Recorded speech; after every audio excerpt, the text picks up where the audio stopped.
Salut les Butterfistes, on se retrouve pour notre pronostic du Quintet du dimanche 29 janvier 2023, départ à 16h25 sur l'hippodrome de Vincennes. Et oui, vous êtes chaud patate comme nous, impatient d'avoir cette course. Il s'agit évidemment du Prix d'Amérique 2023, America Race The Turf, renommé en l'honneur de The Turf qui sponsorise cette course.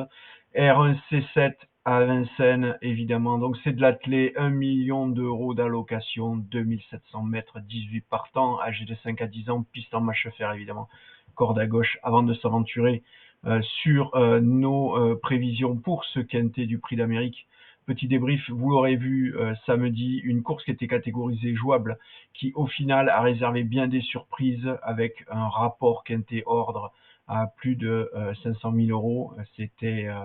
C'est très très rare et évidemment on peut s'en féliciter. Ça veut dire que on a beaucoup de joueurs qui parient encore sur les courses. Là, évidemment, c'est la veille aussi du Prix d'Amérique. Il y avait beaucoup de joueurs sur l'hippodrome de Vincennes. Voilà pourquoi on a des masses d'enjeux assez élevées. Et puis évidemment, beaucoup de surprises sur ce quintet avec deux chevaux que personne n'avait vus, qui sont arrivés avec des cotes supérieures à 40 contre 1. Même 50, plus de 50 contre 1 pour le cheval arrivé numéro 5 monté par Mathieu Abrivard. Bref, ça a dû faire des heureux et tant mieux pour eux. Et pour les autres, eh ben, écoutez, ça n'est que partie remise.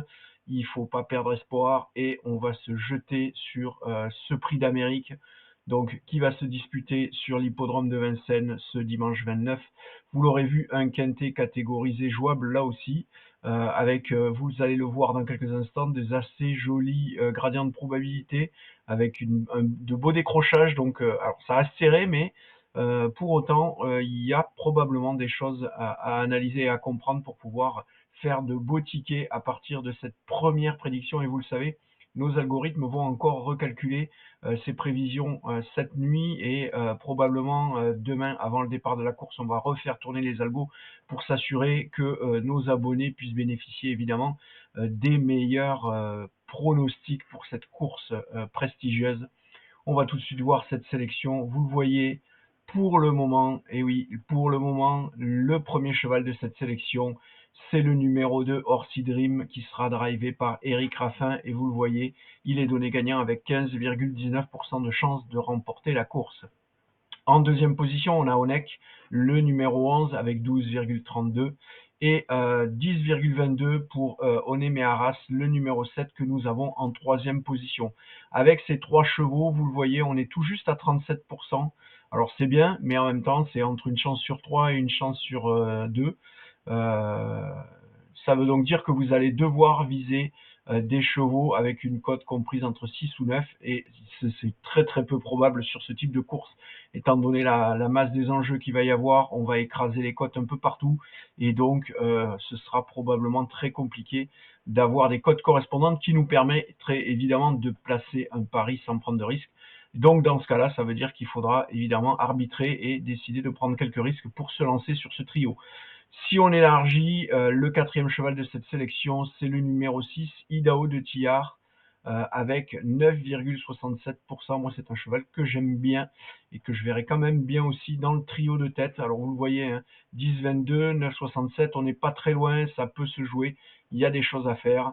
Comme je vous le disais, le numéro 8, Italiano Vero, c'est le cinquième cheval de cette sélection. Il est à 7,99, 6,70 pour Don Fanucci Z, le numéro 13. Avant-dernier cheval de cette sélection, c'est Flamme du Goutier, le numéro 14, avec 6,70. Et le dernier cheval de cette sélection, c'est le numéro 18, Vivid Voice Az, avec 5,57, monté par Mathieu Abrivard. Mathieu Abrivard, hein, qui a fait une très très belle course, comme je vous le disais, samedi, donc la veille de ce Grand Prix d'Amérique, une très très belle course avec un cheval classé avec une cote à plus de 50 et qui termine 5e du quintet du samedi. Donc il est en forme, évidemment les autres aussi, hein. Pour autant, on verra ce que ça va donner donc demain. En tout cas, n'hésitez pas à nous faire savoir si vous aussi vous avez votre petit pronostic. Balancez-nous tout ça en commentaire, on se fera le plaisir d'en discuter avec vous. Dans tous les cas, je sais que vous serez très nombreux, soit sur place, soit derrière vos écrans. Et bien écoutez, n'hésitez pas à partager vos résultats sur les commentaires de cette vidéo. Ça nous fait toujours plaisir d'échanger avec vous. Allez, je croise les